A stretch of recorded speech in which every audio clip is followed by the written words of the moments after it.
আসসালামু আলাইকুম। এই ভিডিওটা ছিল কিছুদিন আগের। এটাই ছিল আমার প্রথম আম খাওয়া বা মাখানো। এই যে কিছুদিন আগে একটা জ্বর হয়েছিল বরিশালে, তাই সেই জ্বরে এই আমগুলো পড়েছে। তারপর আমাদের পুরান বাড়ি থেকে নিয়ে এসেছিল, তার সাথে কিছু কলাও ছিল, বিচি কলা। তারপরে এই তো আমটা মাখতে ছিল আমাদের কোয়েলমণি।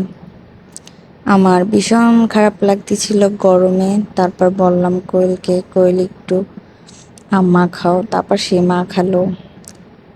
এই যে সব কিছু দিয়ে মিক্স করে নিল, তার সাথে লেবু পাতা দিয়েছে। আমরা কিছু মাখালে লেবু পাতা দিই যাতে ঘ্রাণটা হয়। লেবু পাতা দিলে ঘ্রাণটা অনেক সুন্দর আসে, খেতেও ভালো লাগে। আল্লাহ হাফেজ।